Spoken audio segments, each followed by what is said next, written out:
पुष्कर जो अपनी आराम कुर्सी पर बैठ पुरानी एल्बम के पन्नों को पलट रहा था और उसमें लगे फोटो को देखकर उसकी आंखों में एक चमक और होठों पर एक हल्की सी मुस्कुराहट थी।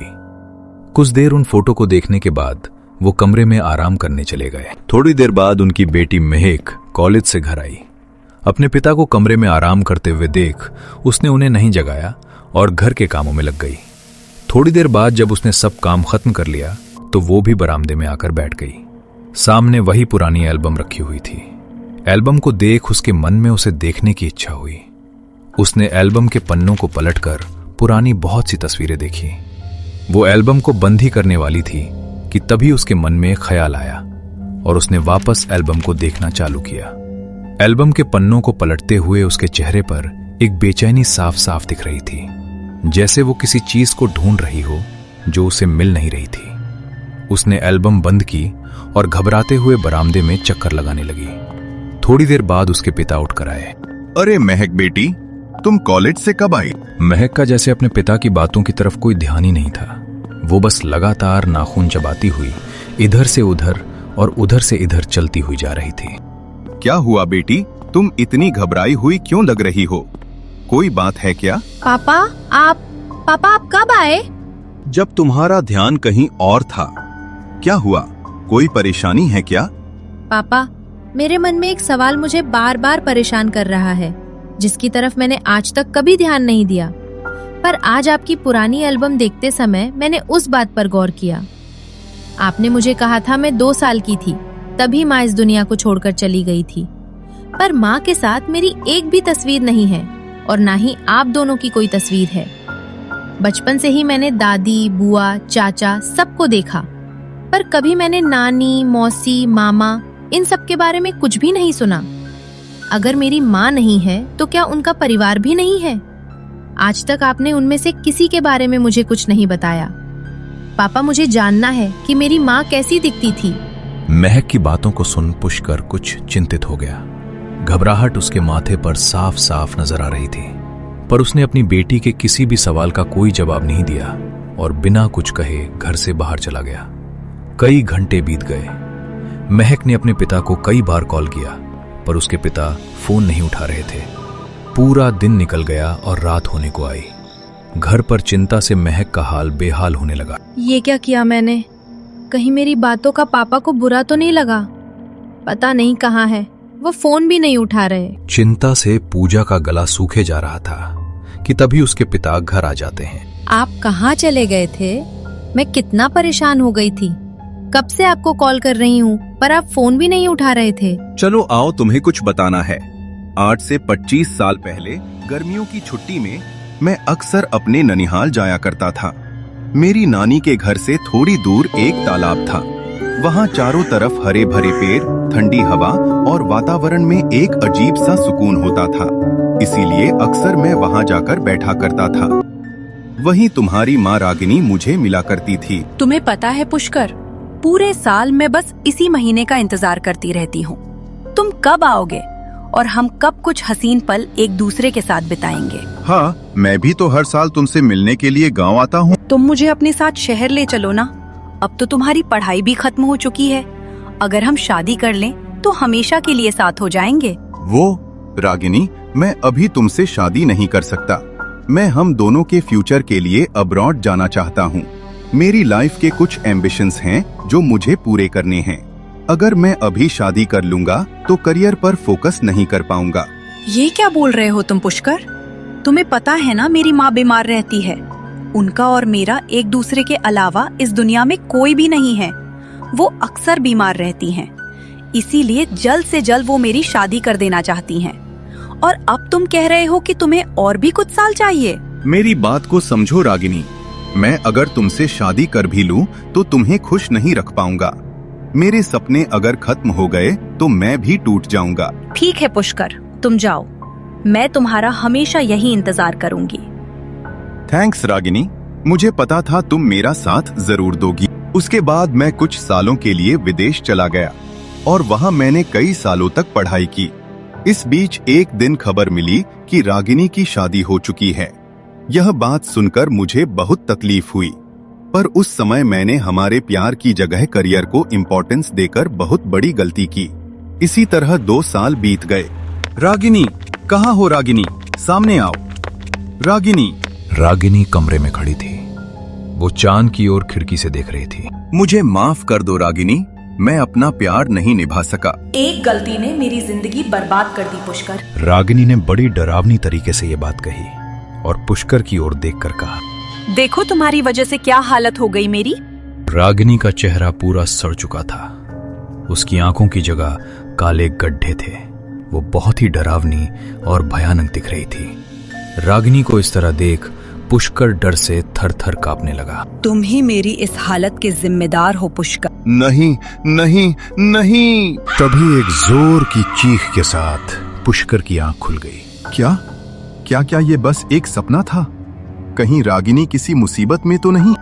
पुष्कर आज भी रागिनी को भूल नहीं पाया था। अब सब कुछ उसके पास था, पर कहीं भी एक पल का सुकून उसे मिल नहीं रहा था।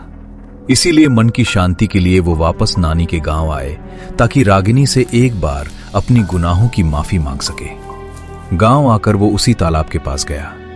वहां आंखें बंद करके पुष्कर अकेले बैठा, पुरानी यादों में खोया हुआ था। तभी उसे एहसास हुआ जैसे किसी ने उसके कंधे पर हाथ रखा। उसने तुरंत आंखें खोली तो बगल में उसके रागिनी बैठी हुई थी। रागिनी, तुम यहाँ? हाँ, तुम गांव आए और एक बार भी मुझे बताना जरूरी नहीं समझा। किस मुंह से मैं तुम्हारे सामने आता? तुमसे नजरें मिलाने की हिम्मत नहीं थी मुझ में। मेरी गलती की माफी मेरी नजरों में ही बहुत छोटी है। वो गुजरा हुआ वक्त था पुष्कर, उसे भूल जाओ। तुम और मैं दोनों ही वक्त के हाथों मजबूर थे। शायद हमारी किस्मत को यही मंजूर था। रागिनी की ये बात सुनकर पुष्कर फूट फूट कर रोने लगा। अच्छा, पहले तुम ये आंसू पोंछो। मैंने तुम्हें माफ कर दिया। जो हुआ उसे भूल कर पहले जैसे बात कर सकते हैं। रागिनी की ये बात सुनकर पुष्कर के मन को थोड़ी संतुष्टि मिली। हाँ, क्यों नहीं? वैसे तुम्हारी तो शादी हो गई थी, फिर तुम यहाँ क्या कर रही हो? हाँ, शादी तो हुई थी, पर मेरी किस्मत में शायद प्यार नहीं है। मेरा पति नशे की हालत में रोज मुझे मारता था और एक दिन तंग आकर मैंने उसका घर छोड़ दिया और यहाँ चली आई। इसीलिए जब कभी घर पर मन नहीं लगता तो मैं यहाँ चली आती हूँ। इतना सब कुछ हो गया और तुमने मुझे बताया तक नहीं? किस मुंह से तुम्हें मैं अपनी बदकिस्मती बताती? मैं नहीं चाहती थी कि तुम मेरी वजह से परेशान हो। काफी समय बाद पुष्कर और रागिनी आज आमने सामने मिले थे, पर शाम ढलने को थी। इसीलिए रागिनी ने पुष्कर को वहां से जाने को कहा। चलो साथ में ही चलते हैं। नहीं, अगर हमें किसी ने गांव में साथ में देखा तो न जाने सब लोग क्या क्या बातें करेंगे।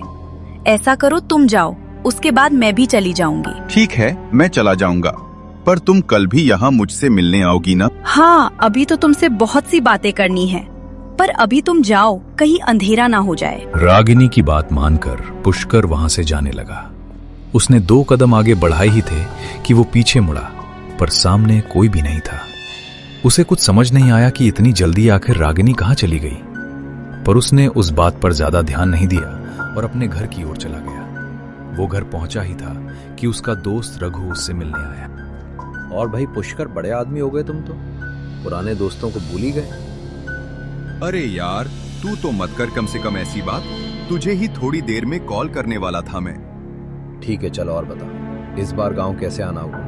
बस यार, शहर की जिंदगी से तंग आ चुका हूँ, इसीलिए मन की शांति के लिए गांव आया और कुछ लोगों से अपनी गलती की माफी भी मांगनी थी। ये बात सुन रघु थोड़ा चिंतित हो गया।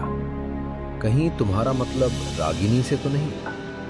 हाँ, मैं उसी की बात कर रहा हूँ। तुझे पता है ना, उसकी शादी हो चुकी है। शादी के बाद उसका पति उसे बहुत मारता पीटता था और एक दिन तभी रघु के फोन की घंटी बजी, जिसके कारण वो कुछ कहते कहते रुक गया और कॉल पर बात करने लगा। यार, एक अर्जेंट काम आया है, इसलिए मुझे जाना पड़ेगा। हाँ, तू जा। कुछ काम की वजह से रघु जल्दबाजी में वहां से निकल गया। अगले दिन भी पुष्कर उसी तालाब किनारे जाकर रागिनी से मिलकर घंटों बातें करता है। इसी तरह 2 दिन बीत गए। मुझे लगता है तुम बहुत बदल गई हो रागिनी। क्यों? ऐसा क्यों लगता है तुम? पिछले 2 दिनों से देख रहा हूँ, तुम कुछ खोई खोई सी रहती हो, जैसे कुछ बताना तो चाहती हो पर बता नहीं पा रही हो। हाँ पुष्कर, मुझे तुमसे एक जरूरी बात करनी है। वो मैं। तभी पुष्कर के फोन में रघु की कॉल आती है।